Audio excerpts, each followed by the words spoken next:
Bismillahirrahmanirrahim. Assalamualaikum warahmatullahi wabarakatuh. Alhamdulillah nahmaduhu wa nasta'inuhu wa nastaghfiruh wa na'udzu billahi min syururi anfusina wa min sayyiati a'malina may yahdihillahu fala mudhillalah wa may yudlilhu fala hadiyalah. Asyhadu an la ilaha illallah wahdahu la syarikalah wa asyhadu anna Muhammadan abduhu wa rasuluhu alladzi la nabiyya ba'dah. Allahumma salli wa sallim ala nabiyyina Muhammad wa ala alihi wa sahbihi ajma'in. Qala Allah Ta'ala fil Qur'anil Karim, a'udzu billahi minasy syaithanir rajim. Ya ayyuhalladzina amanu taqullaha haqqa tuqatih wa la tamutunna illa wa antum muslimun. Amma ba'du, masyaallah muslimin, Bapak Ibu sekalian, sidang jamaah yang dirahmati oleh Allah. Bersyukur kita kepada Allah Subhanahu wa taala karena sampai malam hari ini Allah masih melimpahkan berbagai nikmatnya kepada kita sekalian hingga kita bisa melaksanakan sholat berjamaah dan mengikuti majelis ilmu di tengah-tengah lingkungan kita, di tengah-tengah keluarga kita, sementara kita melihat saudara kita yang lain yang tertimpa musibah. Mereka saat ini dalam keadaan mencekam karena terus ada saja banjir bandang susulan yang membuat mereka trauma. Setiap turun hujan membuat saudara-saudara kita trauma di semua daerah yang terkena musibah, baik di Sumatera Barat, di Sumatera Utara maupun di Nangro, Aceh, Darussalam. Untuk itu maka kita buktikan rasa syukur kita kepada Allah Subhanahu wa taala karena Allah masih memberikan peluang bagi kita untuk merasakan kenyamanan, keamanan, ketentraman dalam beribadah. Semoga nikmat ini tidak dicabut oleh Allah Subhanahu wa taala. Semoga nikmat ini senantiasa menyertai kita sampai akhir hayat kita dan kepada seluruh anak keturunan kita. Salawat dan salam kita aturkan kepada junjungan kita Nabi besar Muhammad sallallahu alaihi wasallam yang dengan utusnya beliau menjadi rahmat bagi seluruh sekalian alam. Bapak sekalian, sebenarnya saya mengadakan safari dakwah ke Kota Pekanbaru ini sudah lebih 1,5 tahun yang lalu. Ketika istri pertama saya masih ada dan sekarang yang saya bawa istri yang kedua. Jadi alhamdulillah istri saya sudah 2, Pak, tapi bukan batambuah, baru mengganti baru. Alun baga alun talok untuk batambuah leh, mengganti barunya. Dari bini pertama alhamdulillah dapat anak 6, bini kedua langsung dapat anak 2, ya. Jadi dari bini kedua kok alun diproses leh anak yang berikutnya, sedang dalam perencanaan. Bapak sekalian, saya sendiri lahir dan besar di Kota Medan, di Jalan Utama Kota Masum, Kelurahan Kota Masum, 1 kilometer kurang lebih dari Masjid Raya Medan. Kemudian orang tua saya asli Pariaman, nagarinya Mangguang, kecamatannya Pariaman Utara, dari desa yang berseberangan. Ibu desa Ampalu bersuku Tanjung, ayah desa Tanjung Sabar bersuku Mandailiang. Kemudian setelah gempa 2009 saya hijrah pindah dari Medan ke Pariaman atas permintaan mama-mama di kampung untuk berdakwah di kampung karena melihat kondisi kampung yang memprihatinkan. Mohon maaf kalau sebagian bapak ibu melihat ceramah saya, banyak sebagian orang tersinggung. Baak Ustaz menyabui keburuan kampung awak, jangan buru-buruan kampung awak. Ambo tak memburukan kampung awak sebab kampung awak lah memanglah buruak. Memanglah buruak kampung awak, Pak. Ya, saya besar lahir di Medan. Kalau di Kota Medan tuh ada diskotik, Pak Ibu sekalian. Ada diskotik, ada orang mabuk-mabuk, tapi itu dalam ruangan. Dalam ruangan, dan kondisi di Medan itu Islam dengan Kristen tuh hampir sama banyak, 50-50, hampir sama banyak. Jadi kalau di Medan banyak diskotik, banyak orang mabuk, itu wajar. Karena imbang jumlah orang Islam dengan orang Kristen tuh hampir bersamaan banyaknya.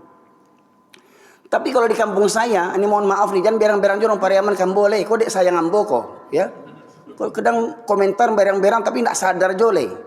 Ya, sajak saya tinggal di kampung baru saya tahu orang Patang Mukih di kampung Ambo borken sampai malaki subuah. Ya ndak papanya orang Supariaman. Tuh, jangan berang sana Ambo di Pariaman itu nyatonya. Ya. Bahkan saya baru tahu orang Patang Mukih sampai tengah malam tuh mabuk-mabuk berserakan botol-botol minuman keras. Pertanyaannya di mana keberadaan nenek mama alim ulama cedek pandai bunuh kanduang? Ya, kalau falsafah ndak tangguang, bantu memang lidah ndak betulang falsafah tuh. Rancak sebenarnya rancak, prakteknya bah. Ya. Nah, kemudian mohon maaf Bapak Ibu sekalian, saya lahir besar di Medan. Ya, banyak orang Batak Karo, Batak Toba, Batak Dairi, Batak Simalungun, ya. Tidak pernah bercelia orang Batak Kristen tu bergonceng-gonceng juanjiang sauto, juanjiang sore-sore keluar, juanjiang pagi-pagi keluar, juanjiang. Kau sampai di Pekanbaru nampak juga orang membawa anjiang leh. Coba tanya Pak, yang membawa anjiang tu orang mana tu Pak? Orang Jawa atau orang Minang atau orang Batak? Orang Pariaman. Bato Pak, batembak mana lah suara Pariaman kok.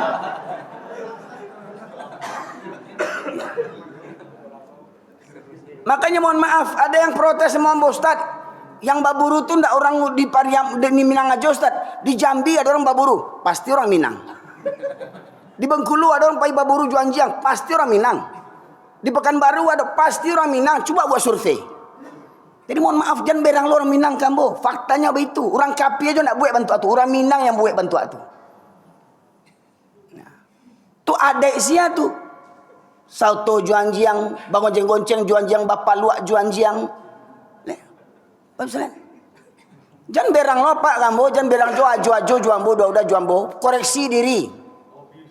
Nah, hobi itu mulia, ya. Nah, dek hobi itu bakal mati tu anjiang tu mau mandian kau tu. Ya. Nah, mati dek baburu anjiang tu penyumayangan kau tu. Hobi boleh, tapi jangan melalaikan sholat. Coba survei Pak. Di antara yang anggota yang probit, coba survei berapa banyak yang sholat. Coba jujur aja lah. Ya. Aku ke Batam mau dilaporkan ke Polda. Dia tersinggung orang-orang yang punya anjiang tuh. Ya. Pas lo Dewan Penasihat Pembinanya, anggota Dewan sama parahnya juanjiangnya. Nyato awak sampaian dakwah tersinggung lo tuh bukan jadi bak ketor Minang kan banyak pepatah kok. Kalau burak muko jangan camin di pacahan. Ya. Kalau burak muko jangan camin di pacahan. Koreksi jo muru awak muko.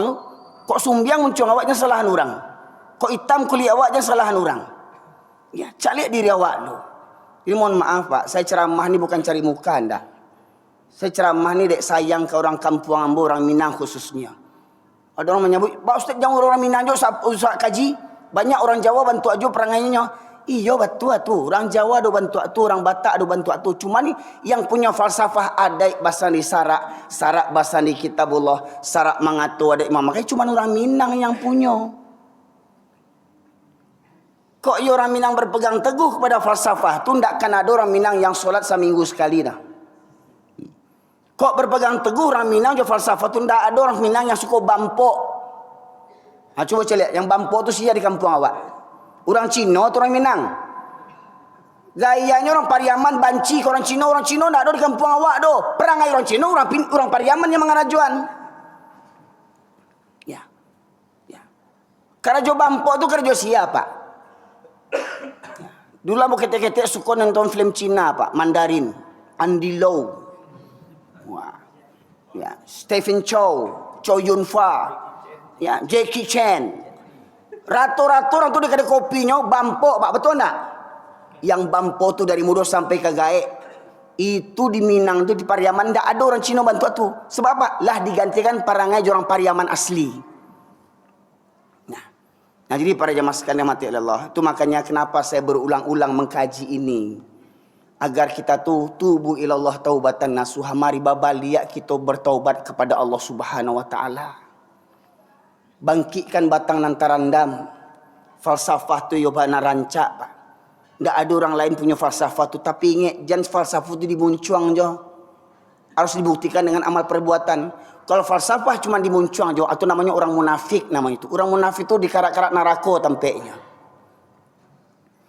Nah, masyarakat muslimin rahmatullahi Allah, safari dakwah saya biasanya pada akhir tahun ini. Tahun lalu saya laksanakan safari dakwah di Jakarta.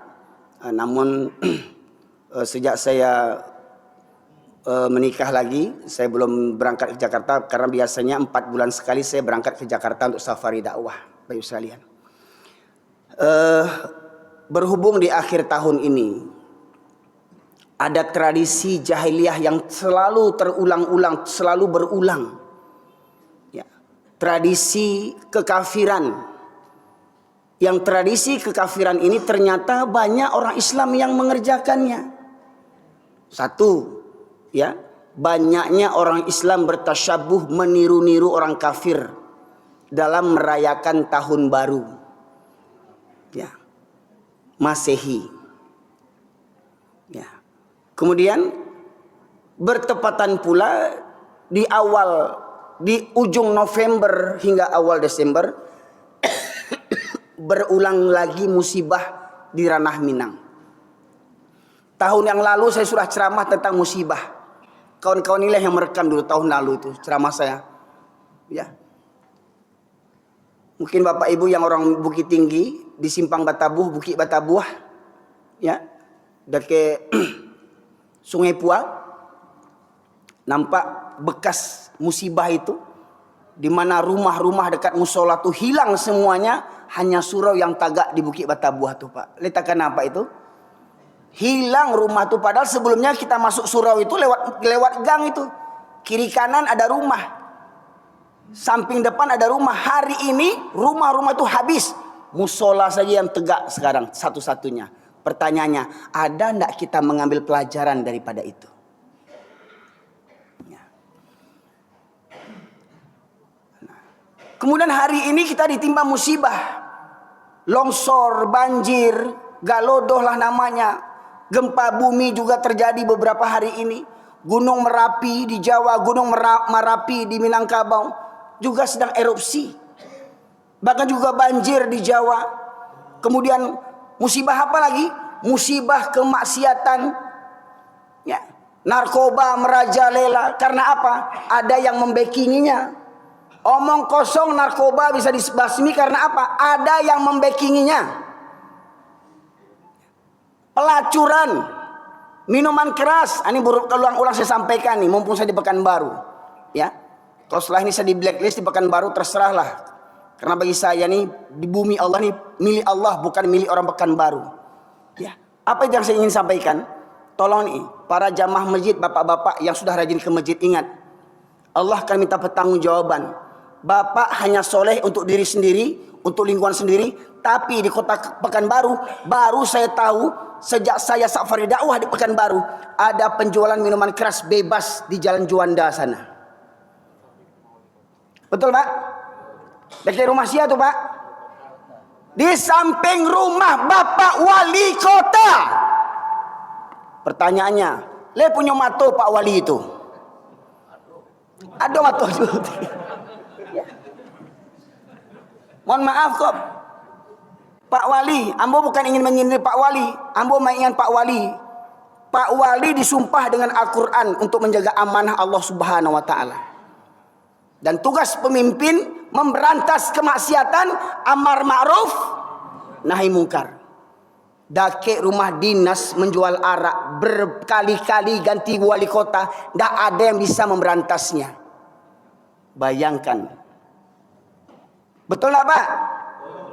Tidak percaya buku sudah kau berangkat sama-sama situ le. Awak ancuan gerobak tu kok yo baga awak. Jangan bos orang lo mati buku.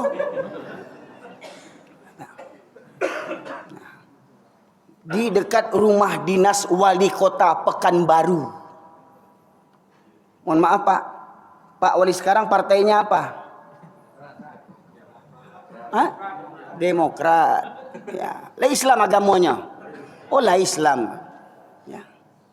Ingat. Kita yang rajin ke masjid Pak. Kita yang rajin pengajian. Kita yang rajin ceramah. Kalau ceramah banyak jamaah yang menonton. tetapi kemaksiatan tidak bisa kita berantas, tidak berguna dakwah kita ini, Pak. Karena ketika maksiat merajalela, musibah bencana akan Allah timpakan merata bagi seluruh penduduk negeri yang tidak melakukan amar ma'ruf nahi mungkar. Nah, ini amanah saya sampaikan kepada Bapak Ibu sekalian orang Pekanbaru, terutama para ulamanya, ya, Majelis Ulama Indonesia. Pertanyaannya, MUI-nya masih punya mato nak MUI di Pekanbaru kok? MUI di Pekanbaru.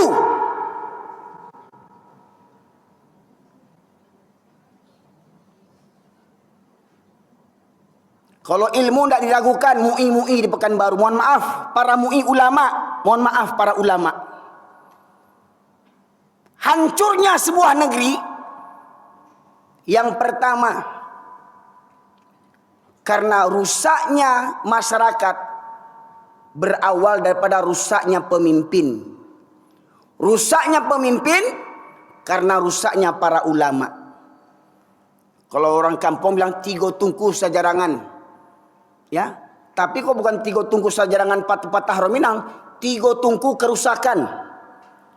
Rusak ulamanya, pasti rusak pemimpinnya. Rusak pemimpinnya, pasti rusak rakyatnya. Maka kloplah musibah itu akan ditimpakan Allah Subhanahu wa taala. Saya berharap setelah saya safari dakwah kali ini, Pak Wali Kota, pejabat-pejabat pemerintahan Kota Pekanbaru, aparat berantas tuh penjualan minuman keras.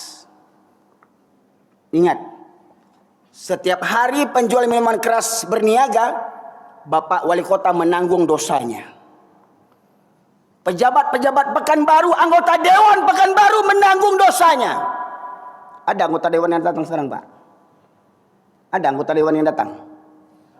Sekian banyak ini? Calon. Oh, calon. Aduh. Kok yo ada calon sih kok datang, rajin kamu saji, angke calon tuh. Tidak perlu punya modal miliar-miliaran jadi pejabat. Itu namanya rasuah, itu namanya korupsi. Kalau ada calon dewan keluar duit biaya, korupsi. Ya. Haram hukumnya, Pak. Jadi pejabat menyogok, termasuk menyogok masyarakat dengan serangan fajar, sumbangan sosial melaki dipilih, haram hukumnya. Pak Ibu sekalian rahmati Allah, ya. Kenapa saya cenderung dinilai kareh dalam berdakwah? Sebab kita ini memang tinggal ini, Pak. Kalau pepatah bilang kita sudah berada di ujung tanduk, Pak. Kita tinggal disembelih juga, tinggal disembelih jaling, tinggal dibawa ke rumah potong kita nih, Pak. Ya.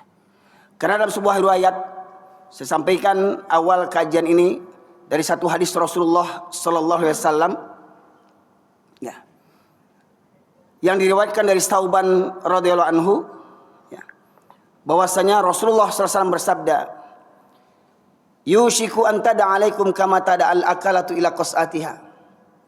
Faqala qail wa min kilatu nahnu yawma idzin ya Rasulullah. Qala bal antum katsir walakinnakum gutha'un ka gutha'is sail. Wala yanza'anallahu min suduri aduikum mahabbata minkum wala yaqdhifanallahu fi qulubikumul wahan. Faqala qail wa mal wahan ya Rasulullah? Hubbud dunya wa karahiyatul maut. Dalam pencarian saya di Google, hadis yang dihimpun oleh Yayasan Tazkiyah memberikan hadis ini dengan judul Persekutuan Bangsa-Bangsa dalam Memerangi Islam. Persatuan bangsa-bangsa dalam memerangi Islam. Persatuan bangsa-bangsa, Pak, singkatannya apa? PBB, memerangi Islam.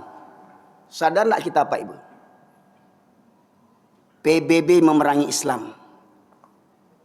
Mirisnya ada persatuan negara-negara Islam. Namanya apa, Pak?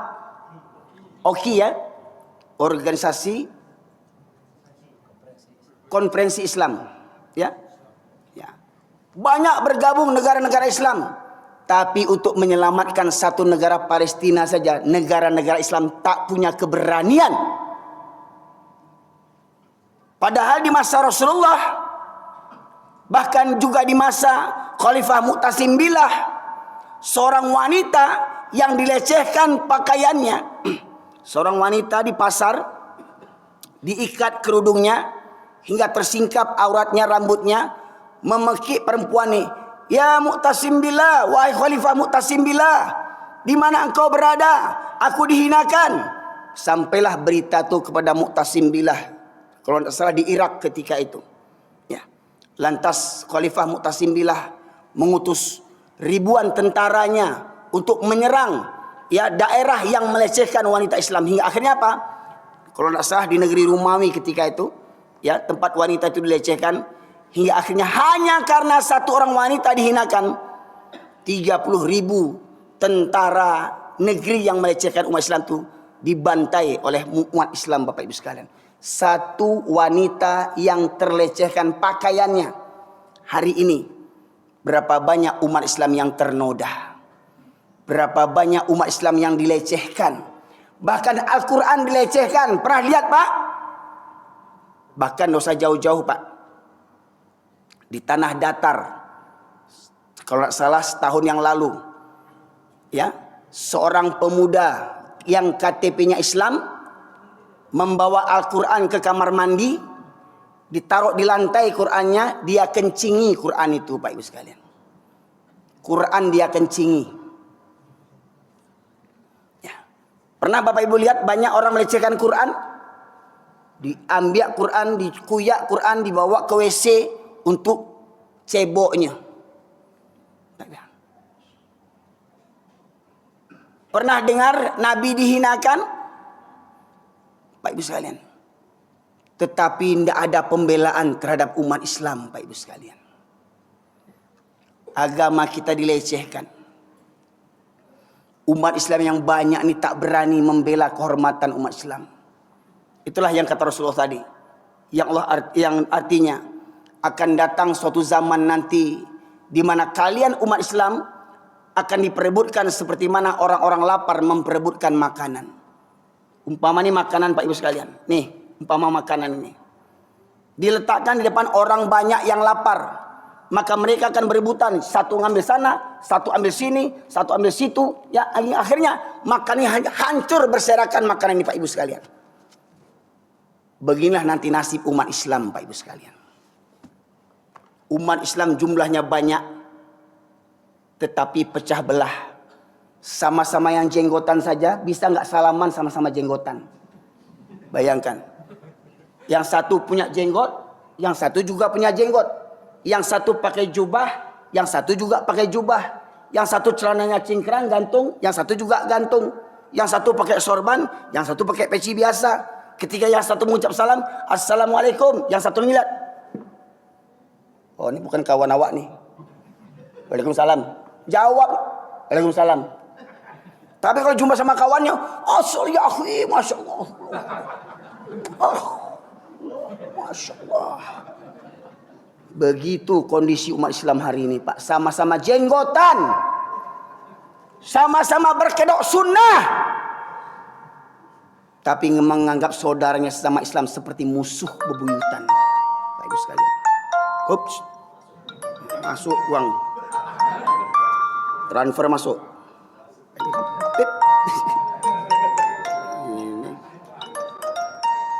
Pak Ibu sekalian rahmati oleh Allah, ya.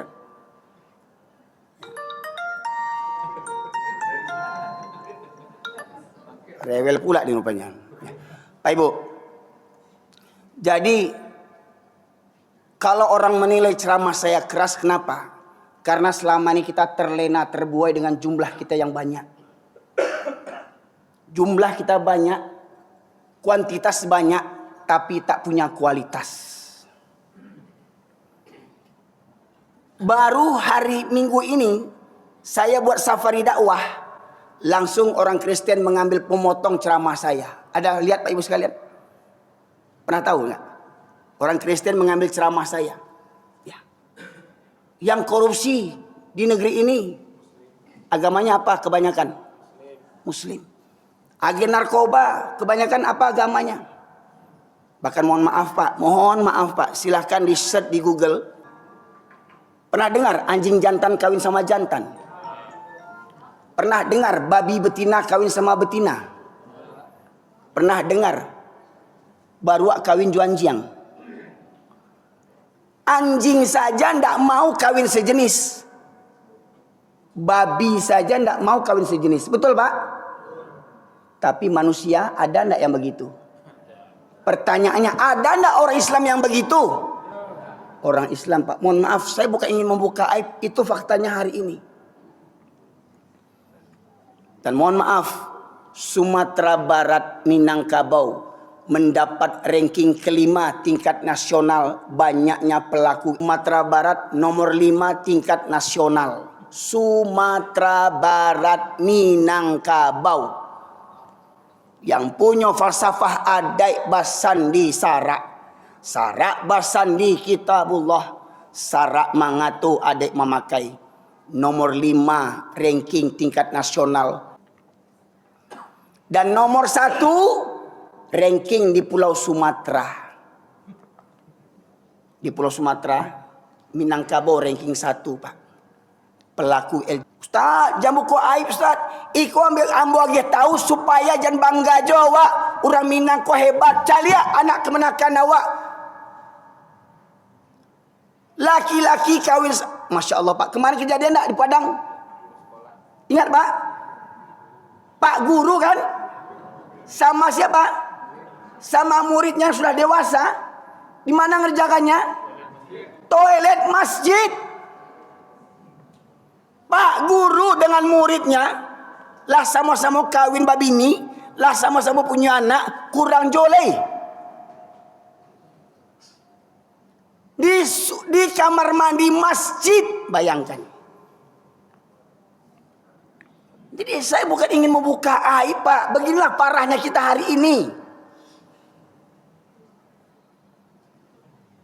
Mengajak kita semua sadar Pak. Iblis itu tidak pernah berhenti untuk menyesatkan awak. Oh, jangan kira kalau mentang-mentang ustaz tidak ada setannya. Janggut panjang, jumbah, gantuang jidat hitam. Kalau ustaznya hafal 30 juz, setannya 35 juz hafalnya.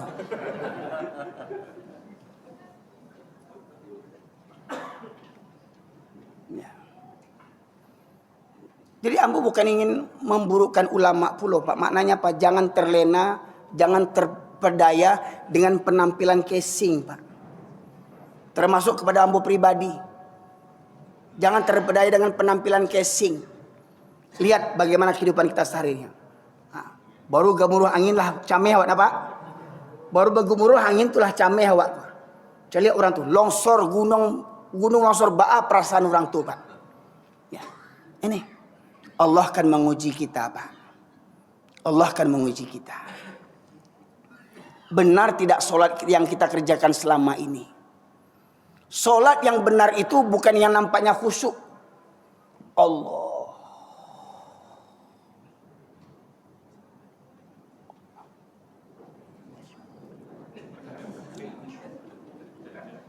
Pak, ada yang solat begini Pak. Tetangga saya di Medan dulu begitu. Kok saya waktu itu saya masih kecil, kalau saya tempeleng ini bapak-bapak pula ini. Ya, kalau sebaya saya tempeleng itu. Betul Pak, wallahi tidak ngada-ngada saya. Bukan itu yang masuk ke khusyukan Pak. Solat yang benar itu innas sholata tanha anil fahsya'i wal munkar. Semoga kita mohon perlindungan kepada Allah. Angin yang kencang ini tidak memberikan musibah kepada kita. Karena memang Pak, kalau kita ambil pelajaran zaman nabi-nabi terdahulu dengan berbagai macam Allah binasakan. Allah binasakan dengan air. Coba bayangkan Nabi Nuh diperintahkan Allah membuat perahu di gunung, di bukit. Nabi Nuh buat perahu di bukit. Akhir cek kaumnya, yo tele si Nuh rumah. Stresnya ini tak ada orang menangah kajinya. Membuat kapal di bukitnya, yo pajak ko tele rumah kalau bahasa awaknya. Lah jaleh tinggal di bukit, tinggal di Malala, buat kapal nyokok tinggal di Pasipiaman. Ya, Pantai Gondoria wajar buat perahu, dah kayak lawi. Iko buat kapal di gunung di bukitnya. Tapi bagi Allah apa yang tak mungkin, Pak? Kapal yang dibuat di bukit akhirnya bisa berlayar, Pak. Maknanya apa? Maknanya bukit itu dibenam oleh Allah Subhanahu wa taala. Apa yang tak mungkin bagi Allah? Ya. Kurang lebih sepekan sebelum kejadian musibah di Sumatera Barat, Kota Padang membuat simulasi penanggulangan bencana. Diumumkan di seluruh Kota Padang, terutama orang-orang yang tepi laut, akan diadakan simulasi penanggulangan bencana untuk menanggulangi apabila tsunami terjadi. Nanti apabila dibunyikan sirene tsunami, maka seluruh rakyat, seluruh penduduk, ya, termasuk anak yang diam sekolah, diarahkan bagaimana mengungsinya, kemana larinya. Ya Pak, itu dilaksanakan simulasi penanggulangan bencana untuk menghindari tsunami yang datang dari laut. Tapi nyatanya apa yang terjadi, Pak? Air datang dari mana? Air datang dari gunung, dari bukit. Baiklah. Baik sekalian. Nah, jadi kalau sudah kondisi masyarakat jumlahnya banyak tapi tak bermutu, maka Allah tegaskan sahabat ini bertanya. Ketika Rasulullah menyampaikan hal itu, ada sahabat yang bertanya, apakah ketika itu umat Islam jumlahnya sedikit? Kata Rasulullah, bahkan ketika itu jumlah kalian umat yang terbanyak, tapi banyaknya kalian seperti buih di atas air. Dan Allah cabut rasa takut dari dada musuh kalian. Allah cabut rasa takut dari dada musuh kalian. Maknanya apa? Maknanya mereka itu pada hakikatnya takut kepada umat Islam, tapi Allah cabut rasa takut mereka. Orang kafir yang jumlahnya minoritas di negeri yang mayoritas ini, segelintir orang kafir yang kaya bisa mengatur semua pejabat di negeri ini, Pak. Betul enggak? Banyak orang Islam yang jenderal, banyak orang Islam yang jadi pejabat di negeri ini, tapi tak berkutik dengan orang kafir yang segelintir menguasai negeri ini dengan kezaliman mereka, dengan harta mereka, bisa menyogok para pejabat. Nih, dikasih rumah dinas, dikasih mobil dinas, dikasih istri dinas. Ya. Tapi tolong, apa keinginan kami? Tolong buat undang-undang supaya apa yang kami inginkan dapat dilaksanakan secara legal atas nama undang-undang. Baik sekalian. Ya. Nah, masyaallah muslimin rahmati oleh Allah. Ya. Tablet tadi bisa dibuka. Ya, dari sumbat muncungnya. Ya, jazakallahu khair. Baik sekalian. Lantas dari hadis tadi Rasulullah menjelaskan, Allah cabut rasa takut dari dada musuh kalian. Dan Allah hunjamkan ke dalam hati kalian umat Islam penyakit al-wahan. Apa penyakit al-wahan itu? Cinta dunia dan takut mati. Banyak pejabat beragama Islam, banyak polisi beragama Islam. Mohon maaf Pak polisi. Banyak tentara beragama Islam, banyak kepala dinas beragama Islam. Tetapi mereka lebih takut kepada atasan dibandingkan kepada Allah Subhanahu wa taala. Betul tidak? Bahkan guru-guru yang mendidik anak-anak untuk menjadi pemimpin di masa depan, bahkan di sekolah pun hari ini, Pak, kong kaling kong. Untuk apa? Untuk menghancurkan mental pendidikan di Indonesia ini. Apa contohnya? Demi dapat akreditasi sebuah sekolah, maka dinas pendidikan memberikan arahan agar di sekolah itu jangan anak-anak dikasih nilai 6-7 ke bawah. Semua anak harus nilainya 8 sampai ke atas, padahal anak itu bodoh. Matematika tidak bisa tambah-tambah, tidak bisa kali-kali, tidak bisa bagi-bagi, tidak bisa. Membaca pun tak bisa. Nilainya sama dengan anak yang pintar. Betul tak hari ini? Tak ada anak yang tinggal kelas. Terus apa gunanya belajar? Apa gunanya belajar? Ya. Dibuat dana bos. Tetapi apa? Ya, penggunaannya kong kaling kong. Ya. Dibuat datanya data palsu. Makanya akhirnya banyak guru-guru, banyak kepala sekolah jadi mangsa para wartawan yang rakus.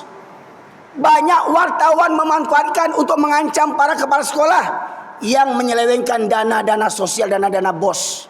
Hingga akhirnya apa? Agar tidak terungkap, wartawan disumbek munculnya jo pitih. Wartawan sama kurang ajarnya Pak Ibu sekalian. Mengambil kesempatan. Itu sudah rahasia umum. Kenapa? Tuh Pak, istri saya ini yang kedua nih mantan kepala sekolah Pak.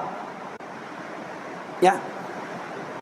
Banyak wartawan mendatangi sekolah untuk apa? Untuk mengancam kepala-kepala sekolah yang menyelewengkan dana-dana bos.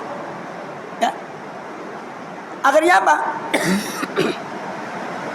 Kalau sudah orang Islam tak takut lagi dengan dosa, maka akhirnya orang kafir pun tak ada takut dengan kita Pak.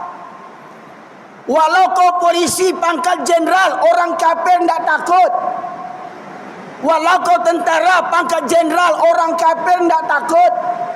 Walau kau jadi presiden, walau kau jadi menteri, orang kafir tidak takut. Kenapa? Karena para pejabat menderita penyakit al-wahan, cinta dunia dan takut mati, menghalalkan segala cara demi pangkat dan jabatan. Kalau saya tidak kerjakan perintah atasan, nanti saya kena mutasi. Kalau saya tak kerjakan, nanti saya kena pecat. Kalau saya kena pecat, nanti anak bini makan apa? Betul tak Pak Ibu?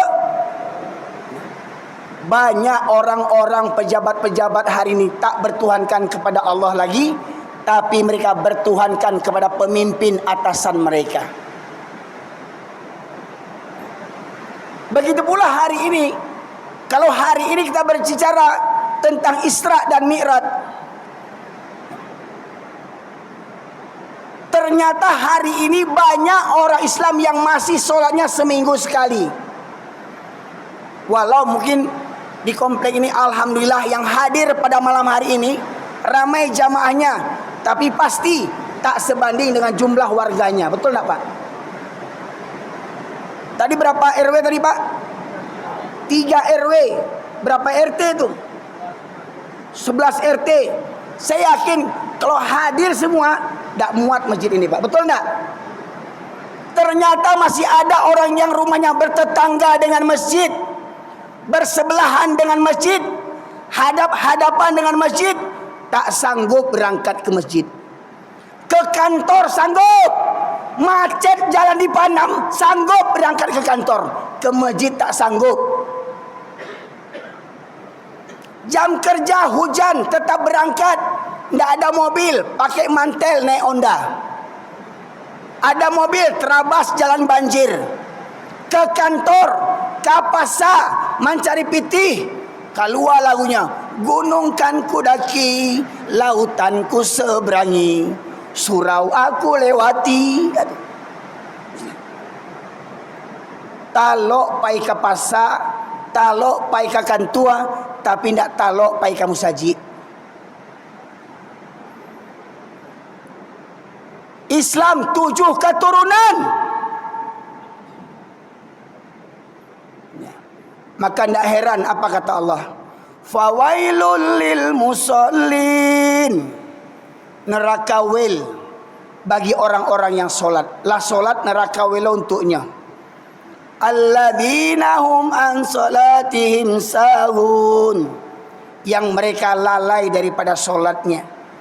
Kadang solat, kadang tidak. Ini survei lagi Pak Ibu sekalian, survei nih. Berapa banyak pengantin yang meninggalkan sholat waktu pesta pernikahan? Betul tak Pak? Mana banyak yang sholat dibandingkan yang tidak, para pengantin itu? Mana yang banyak sholat dibandingkan yang tidak, para pengantin tuh?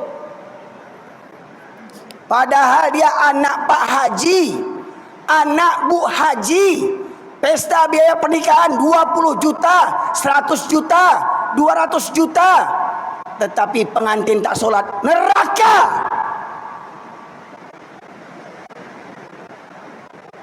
Satu hari satu keluarga dibawa pengantin ke neraka. Kenapa? Tidak ada amar ma'ruf nahi munkar di tempat pesta itu. Ayah ibunya haji hajah, tiap tahun pergi haji, tiap bulan pergi umrah, kaulaan ya. Tapi anak baralik nak solat, nak diingean, mati mangame anak daro di pelaminan, ndak ada yang mengingean, sibuk berfoto sadanya. Kemaksiatan yang merajalela, yang dianggap biasa, maka tunggulah azab dari Allah Subhanahu wa taala. Surat Al-A'raf ayat 96 Allah berfirman, A'udzubillahi minasyaitonir rajim. Walau anna ahlal qura amanu wattaqau lafatahna 'alaihim barakati minas sama'i wal ard walakin kadzdzabu fa'akhadnahum bima kanu yaksibun.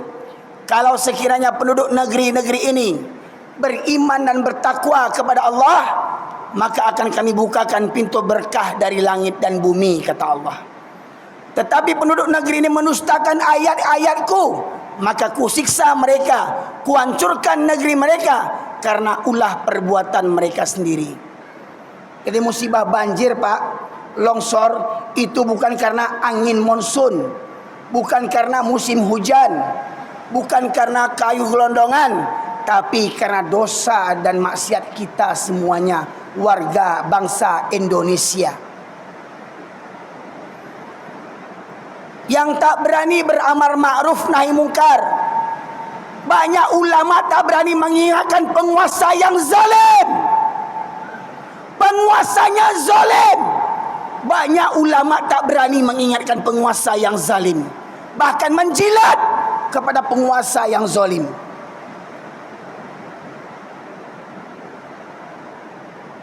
Ibu sekalian dirahmati oleh Allah, sebenarnya kita seperti ajal, Pak, tinggal menunggu waktu. Ketika kemaksiatan merajalela, ya, pernah suatu ketika Bunda Aisyah radhiyallahu anha bertanya kepada Rasulullah, "Ya Rasulullah, akankah sebuah negeri ditimpa musibah sementara di negeri itu ada orang-orang soleh, ada orang yang sholat, ada orang yang berdoa? Apakah negeri itu, masyarakat itu akan ditimpa musibah?" Apa kata Rasulullah? Ya, apabila kemaksiatan telah merajalela.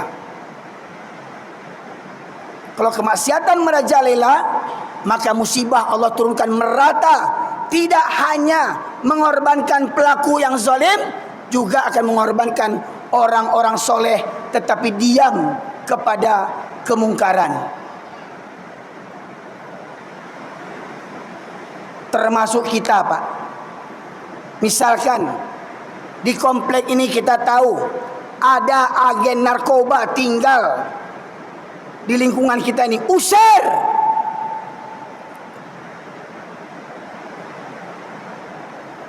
Mohon maaf, Pak, dulu di Minang saya dengar orang nikah sasuku diusir dari kampung. Iya, Pak.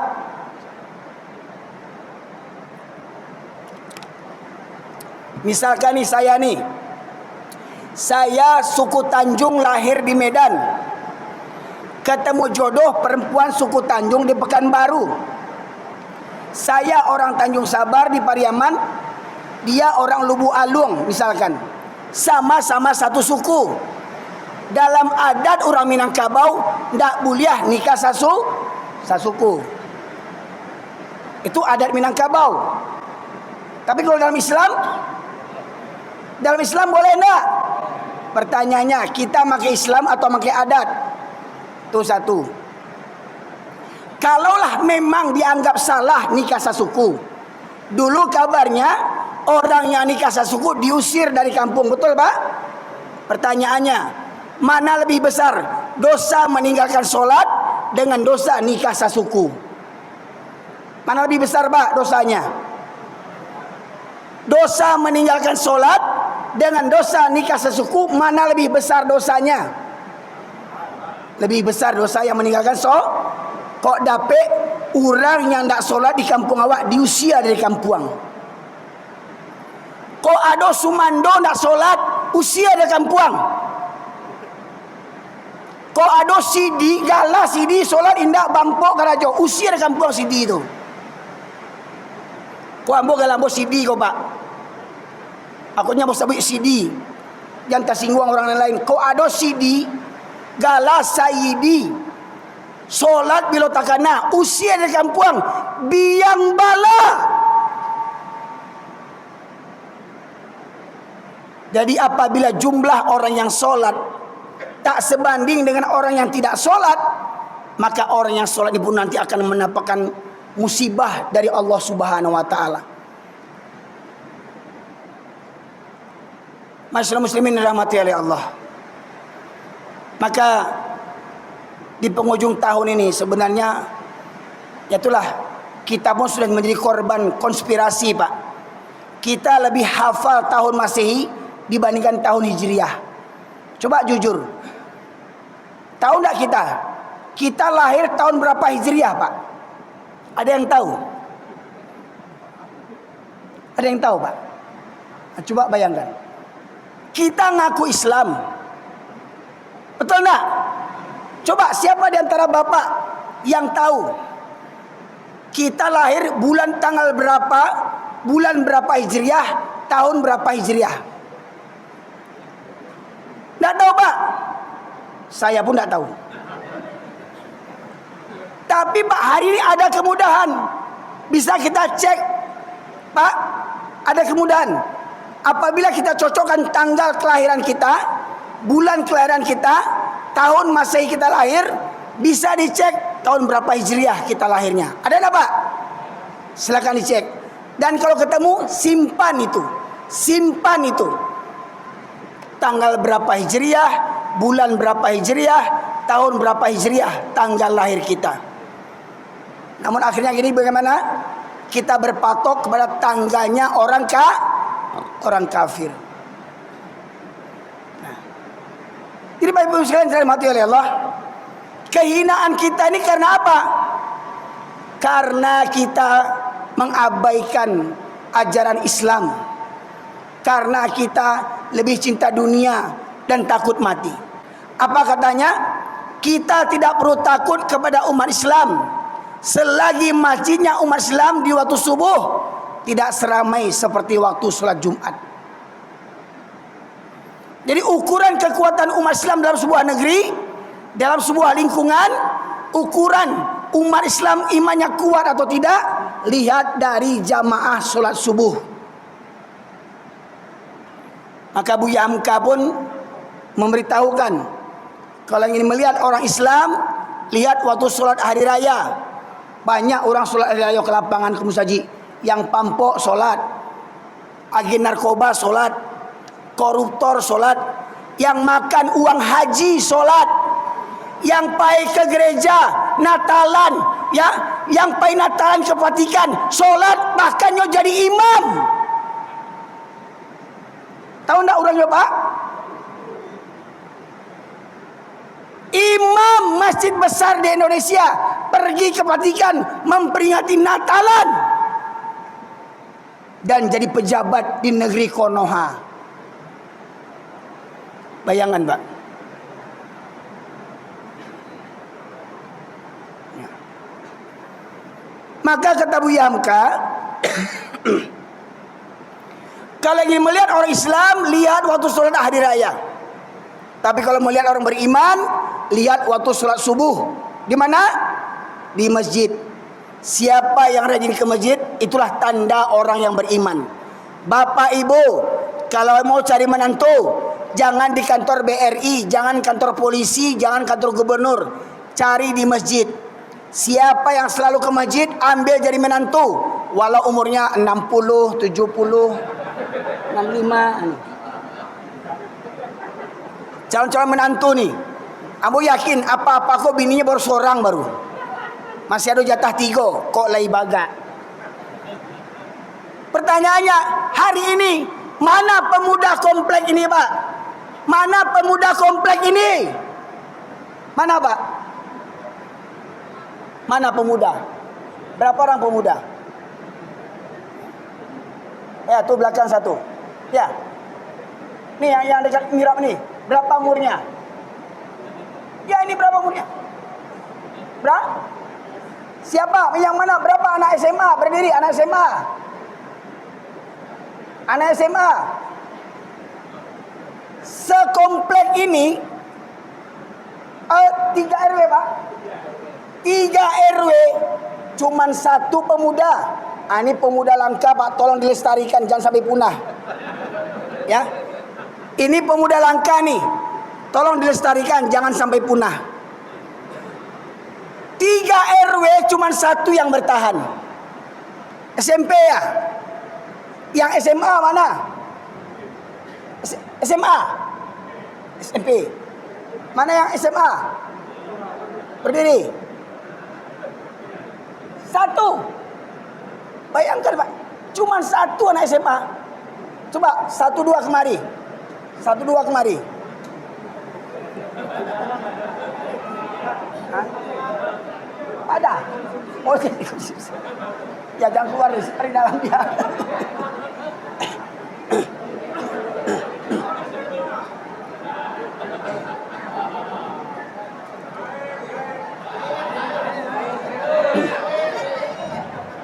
Bisa tolong belikan aqua? Ya, nih. Silakan. Ya, untuk DP aja, untuk DP. Syukur 2 orang, kalau 10 habis duit saya.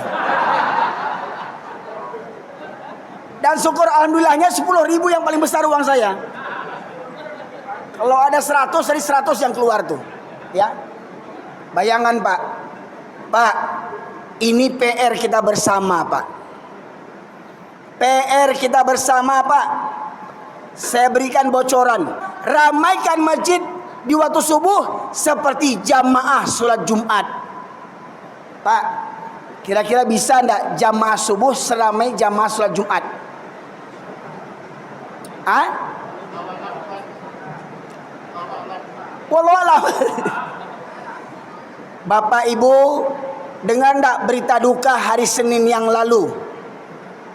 Ada enggak? Tahu enggak berita duka di Yogyakarta, Pak? Berita duka apa itu? Meninggalnya Ketua Dewan Kemakmuran Masjid Jogokarian, Ustadz Jazir, yang punya konsep saldo masjid harus 0. Saldo masjid harus 0. Jangan bangga saldo 20 juta, 50 juta, 100 juta. Jangan bangga. Masjid Jogokarian saldonya 0. Kenapa begitu? Kalau ada jamaah yang terlilit hutang, tak bisa dia lunasi, tak sanggup, tak mampu dia lunasi, memang untuk kebutuhan hidupnya dia berhutang, tak terbayar, masjid yang melunasinya. Kalau ada jamaah, tak ada biaya berobat ke Awal Bros, tak ada biaya berobat ke rumah sakit Kota Pekanbaru, masjid yang membayarnya. Kalau ada jamaah, tak ada biaya sekolah anak dari SD sampai sarjana, masjid yang menyekolahkan. Kira-kira masjid kita bisa tak begitu, Pak? Pak, masjid kita bisa tak begitu? Tak bisa. Ya. Baik sekalian. Dari Masjid Jogokarian terlahirlah Masjid Kapal Munzalan di Kalimantan. Ya, sebelum istri saya meninggal, saya diundang ke Masjid Kapal Munzalan di Kalimantan. Setiap bulan, Pak, Masjid Kapal Munzalan Yang besarnya mungkin masjidnya dari dinding ini sampai ke tiang. Tetangganya orang Cina kafir banyak Pak. Cina kafir tetangganya banyak. Tetapi masjid ini bisa menggalang infak setiap bulannya 5 sampai 9 miliar tiap bulan. Infaknya tiap bulan 5 sampai 9 miliar. Itu uang. Infak beras digerakkan oleh masjid bisa sampai 800 ton tiap bulannya. 300 sampai 800 ton penebaran beras infak setiap bulan. Dan masjid ini punya mobil wakaf 35 kurang lebih. 3 diantaranya mobil Alphard. Untuk apa? Menjemput jamaah sholat. Jamaahnya Pak yang rumahnya jauh dijemput dengan mobil Alphard. Bukan menjemput bupati Pak. Tidak percaya Pak? Klik di YouTube Masjid Kapal Munzalan. Klik di YouTube. Saya sepekan diundang ke situ Pak. Ya. Dan alhamdulillah masjid mereka hari ini ramai. Masjid Jogokarian hampir setiap pekan sekali jamaah subuhnya mencapai 1000 orang lebih. Sampai keluar-luar Pak jamaah sholat subuh Pak. Pak, masjid kita ada mobil enggak? Ada mobil Pak masjid kita Pak? Belum ada. Setidaknya ambulan. Ada enggak ambulan? Kalau ada pun ambulan jemput jamaah ke rumahnya. Ya. Yang merasa berat berangkat ke masjid jemput Pak, karena ada Pak, dalam hatinya ada penyakit. Fi qulubihim maradun. Orang yang malas ke masjid hatinya ada penyakit. Maka jemput dengan ambulan Pak. Bawa ke masjid biar cegah hatinya tuh. Ya. Karena kata Rasulullah, 2 solat yang berat bagi orang munafik adalah solat Isya dan solat subuh berjamaah. Itu berat bagi orang munafik. Dan mirisnya generasi muda kita hari ini banyak bermental munafik. Buktinya Pak, habis generasi muda kita Pak. Nyaris habis generasi muda kita. Dan ingat, kita di akhirat akan dimintai pertanggungjawaban. Ya. Jadi saya bocorkan 8 strategi. Yang pertama, para dai, para ulama, para ustadz hendaknya memotivasi dengan bersungguh-sungguh dan menjadi tauladan bagi umat untuk menjadi jamaah masjid yang terdepan datang ke masjid. Ya, kalau dapat ustadz-ustadz jangan ceramah aja nasan tiang. Kamu saji nak nampak batang hidungnya. Ustaz Cilako nama itu. Ya. Ustaz jadi contoh tauladan. Yang kedua, tanamkan ke setiap pribadi muslim, terutama setiap pribadi muslim laki-laki, tentang keutamaan salat berjamaah. Di masa Rasulullah, Abdullah bin Umi Maktum menghadap Rasulullah dengan menyatakan, "Ya Rasulullah, engkau tahu aku ini orang tua yang buta. Tua, buta, tinggal sebatang kara, rumah jauh dari masjid, jalan berliku-liku, banyak binatang berbisa, 6 kendalanya." Bertanya kepada Rasulullah, "Ya Rasulullah, bolehkah aku sholat di rumahku?" Pak, orang tua buta di zaman Nabi minta keringanan solat di rumah. Apa kata Nabi? Apakah engkau mendengar seruan azan? Dengar ya Rasulullah. Apa kata Nabi Pak? Tidak ada keringanan bagimu untuk solat di rumahmu. Orang tua buta oleh Nabi tak diberikan keringanan solat di rumah. Hari ini berapa banyak orang yang lebih buta yang tak berangkat ke masjid di waktu subuh Pak. Mata sehat, badan sehat, tapi tidak sanggup berangkat ke masjid. Karena apa? Khatamallahu ala qulubihim wa ala sam'ihim wa ala absarihim ghisyawatu wa lahum adzabun azim. Bapak Ibu sekalian, yang kedua, Yang ketiga, tanamkan kepada keluarga kita. Kalau bapak-bapak, para suami, para ayah sudah rajin ke masjid, jangan lupakan anak menantu. Anak menantu laki-laki bawa ke masjid. Kamanakan bawa ke masjid. Pekerja, pembantu, supir, tukang kebun bawa ke masjid. Kata Rasulullah, kullukum ra'in wa kullukum mas'ulin an ra'iyatih. Setiap kamu adalah pemimpin dan setiap pemimpin akan dimintai pertanggungjawabannya.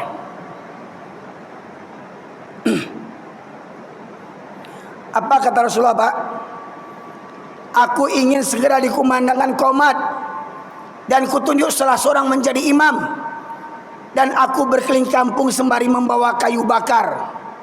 Apabila aku dapati ada seorang laki-laki yang masih berada di rumah sementara qomat sudah dikumandangkan, apa kata Rasulullah? Apa kata Rasulullah, Pak? Pernah dengar hadisnya? Apa kata Rasulullah? Aku bakar rumahnya.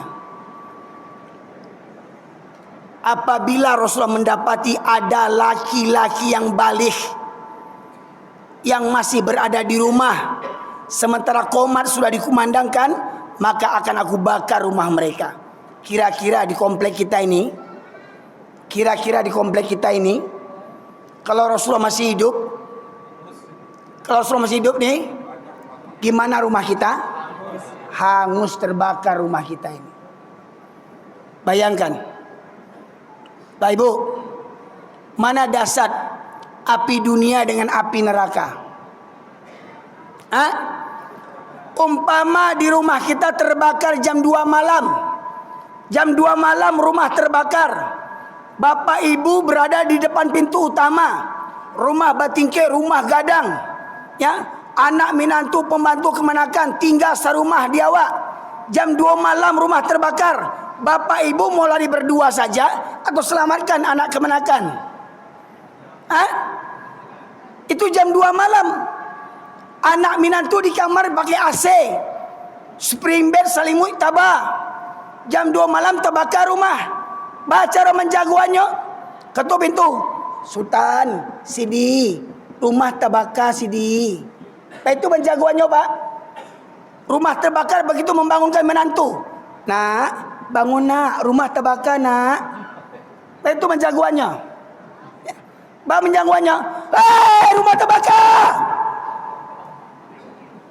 Supaya terkajui, terperanjat orang-orang lalok tu. Lah, didongkak pintu. Tak terbuka pintu. Minta tolong orang kamu. Tolong anak ambo tak kuruang. Itu, Pak. Datang orang kampung didongkak. Tua. Kiranya anaknya. Kau lalok kah? Kau selimutnya kah? Bas selimut tabahnya di asid. Bah menjagoannya. Sidi, rumah terbakar Sidi. Oh Sidi, dek sagan kami nantu weh. Sidi, rumah terbakar. Itu menjagoannya. Bah menjagoannya. Sidi! Dia yang sekali supaya jagonya. Kini bah, di rumah kita ada nak laki-laki. Masih ada nak laki-laki di rumah awak kini kau? Subuh besok lihat masih ada nak anak laki-laki yang di rumah kita? Masih ada nak menantu kita? Sementara ayah ibunya rajin ke masjid, anaknya dibiarkan tidur dan sholat di rumah. Orang tuanya kan diseret ke neraka oleh anak-anaknya. Nandak selamat seorang je. Orang tua durako namanya itu. Orang tua ndak amanah. Dan ingat, amanah itu, anak itu amanah dari Allah Subhanahu wa taala. Bapak sekalian dirahmati oleh Allah. Yang ketiga, tanamkan kepada keluarga tentang keutamaan salat berjamaah. Yang keempat, dari lingkungan aku, Pak RW, Pak RT. Alhamdulillah setahun yang lalu saya di perumahan Sidomulyo. Sidomulyo seberang sana, Pak. Ya. Itu kami mengadakan mabit, malam bina iman dan takwa. Anak pelajar, anak sekolah, pemuda, remaja, kita bawa tidur di masjid malam minggu. Malam minggu pemuda kita bawa ke masjid. Kita ajarkan tahsin dan tajwid. Kita ajak nonton film Islami. Kita ajak solat tahajud. Kita ajak subuh berjamaah. Kita kasih sarapan gratis. Kita ajak keliling kampung, keliling RT RW, Pak Ibu sekalian. Rame pelajar tu Pak. Pertanyaannya, di RW kita ni pernah dibuat begitu enggak di masjid kita ini? Pak, apa yang banyak orang Pinang kok, terutama apa-apa jual-jual Ambo kok, ya. Konon katanya dulu orang Minang laki-laki lalu di surau, yo Pak. Yo Pak. Itu dulu. Kini Pak, ada yang lalu surau lain. Kadang ditulis di masjid, dilarang tidur di masjid. Oh, aman. Ya. Dilarang tidur di masjid, sekarang ini diusir orang masjid sampai di Sibolga mati orang, betul Pak? Di Sibolga kemarin anak yatim numpang istirahat di masjid mati meninggal.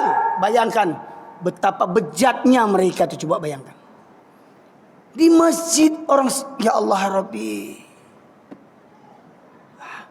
Yang membunuh pula bukan orang kafir, orang Islam. Kadang yang tak solat pula lagi itu. Kadang Pak yang cerita-cerita, musik kita biasanya para preman yang tak solat itu. Oh ustaznya kareh bana, ganti ustaznya. Ya. Itu karena apa? Karena biasanya yang geranjingan itu orang yang tak solat biasa kebanyakan itu Pak. Yang sibuk ngurus-ngurus masjid ini. Nampak batang hidungnya ndak inyolop apa ngurus musaji kadang. Ya. Ini. Bapak Ibu sekalian. Itu. Ya. Jadi lingkungan buat kesepakatan. Seminggu sekali kita buat mabit. Ajak remaja, ajak pemuda tidur di masjid. Yang kedua apa tadi tu? Yang kelima, pengurus masjid harus berinovasi. Ingat Pak, Ustadz almarhum Jazir, setelah dia diangkat pertama kali menjadi ketua Dewan Kemakmuran Masjid, semua kunci masjid dia campakkan. Masjid tak boleh dikunci. Buka 24 jam. Karena masjid milik Allah, bukan milik pengurus. Masjid milik umat, bukan milik pewakaf. Siapa saja boleh masuk ke rumah Allah ini Pak Ibu sekalian. Kenapa? Waktu membangun kita minta sumbangan umat, tetapi setelah masjid selesai kita usir orang dari masjid. Pak Ibu, dulu laki-laki Minangkabau lalu di surau, tapi itu dulu, nostalgia dulu. Kini tidak ada yang lalu di surau. Kenapa? Karena musaji semakin rancak, semakin kayu. Biasa orang semakin kayu, semakin penceke. Kenapa? Biasa orang kalau rumah rancak, batu istana semakin kiki, semakin panceke, pancameh, takwi kumuah, takwi ilang. Dia apa? Dek bakhil. Itu masjid sana Pak, tidak masjid sini. Saya cerita masjid sana. Ya. Masjid sini kata Pak Ketua tadi elok-elok. Ya. Dana Ramadan lah selesai, sebelum Ramadan lah selesai itu. Ya. Itu Pak. Masjid yang di sana. Ya. Konsep Masjid Jogokarian, konsepnya 3M. Apa tuh Pak? Masjid makan. Jamaah dia makan sehari 3 kali Pak. Ya. Cari di YouTube Pak, Masjid Sejuta Pemuda di Sukabumi, Masjid Pemuda di Surabaya, Masjid Ismu Yahya di Pontianak, Masjid Kapal Munzalan di Pontianak, Masjid Al-Falah Sragen. Masjid mereka ramai jamaahnya dengan para pemuda Pak. Ya.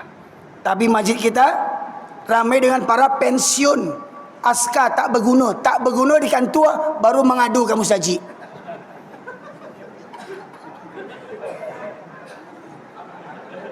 Lah kena stroke baru ke surau. Di situ Pak, tidak di siko. Ya. Dulu waktu menjabat tidak tanggung sombongnya. Pak kita pengajian, oh saya rapat.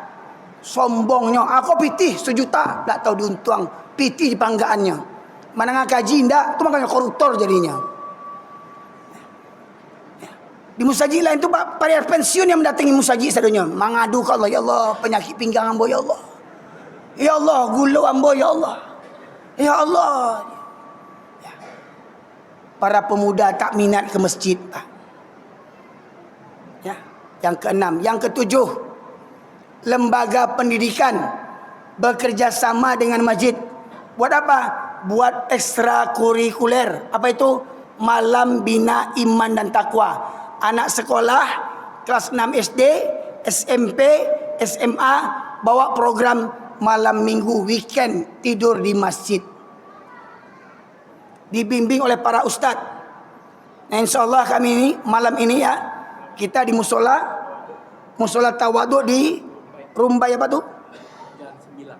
Jalan Sembilang, Rumbai Limbanang apa?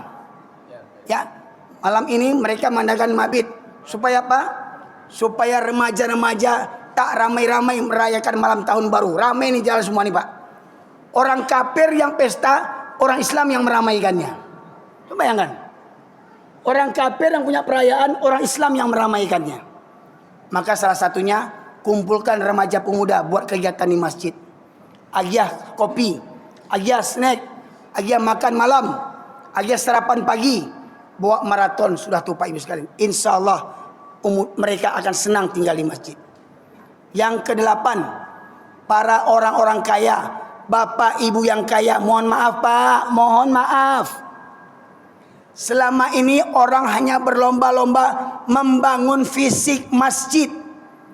Orang berlomba-lomba membangun fisik masjid, tapi tak terfikirkan mental jamaah masjid. Makanya kalau yang datang ke masjid cuma orang-orang tua, ini ada kelainan mental ini Pak. Kalau yang ke masjid hanya orang tua, ada kelainan mental oleh para pemuda kita. Mereka beranggapan masjid hanya untuk orang-orang tua. Kalau saya masih muda, nanti datang ke surau berkawan jua Pak kau capek tua wak kau cerita tua cuma mati ceritanya terus. Ya. Kalau kawan-kawan jo selevel awak kan lah suah cerita bola, cerita iko, cerita binatang film kan itu. Ya. Binatang film kok bintang. Ya. Saya lihat. Jadi seakan-akan pemuda itu seakan punya nampak tulisan masjid khusus para manula. Karena pemuda nggak ada yang masuk.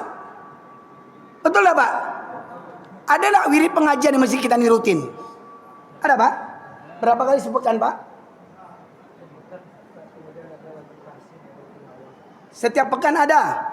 Pertanyaannya, berapa persentase peserta dari pemuda? Berapa persentasenya?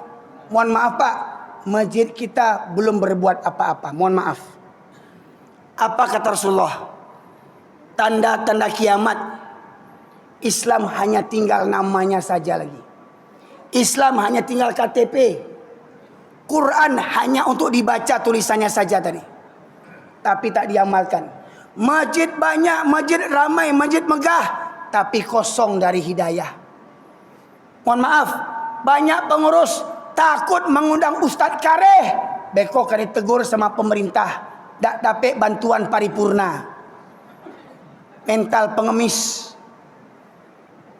Tak berani mengundang Ustadz yang Kareh, kok dapat mengundang Ustadz yang disenangi oleh penguasa. Jamaah, oh jamaah, alhamdulillah.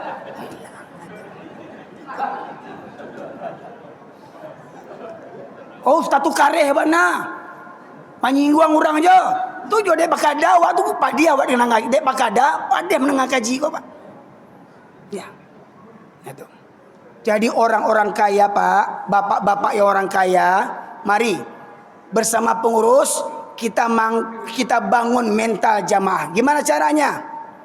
Layani umat, layani jamaah. Ya.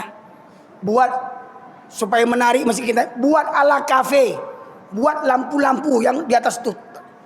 Kalau bisa sediakan kafe gratis, wifi gratis. Saya yakin ramai masjid itu. Betul tak Pak? Tak percaya coba beko. Pasti ramai masjid itu.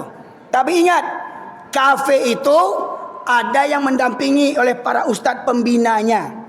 Tak dilapih bantu waktu jo Pak. Jadi ada ustaz yang sama-sama ikut ngopi, sama-sama ikut mautanya, sama-sama ikut galak, sama-sama ikut lalok sama pemuda. Insya Allah masjid kan ramai.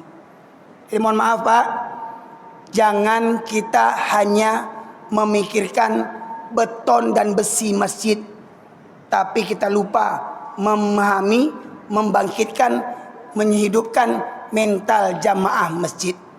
Jadi orang kaya, mari sisihkan harta setiap pekan sekali, setidaknya kalau ada wirid sediakan makanan gratis.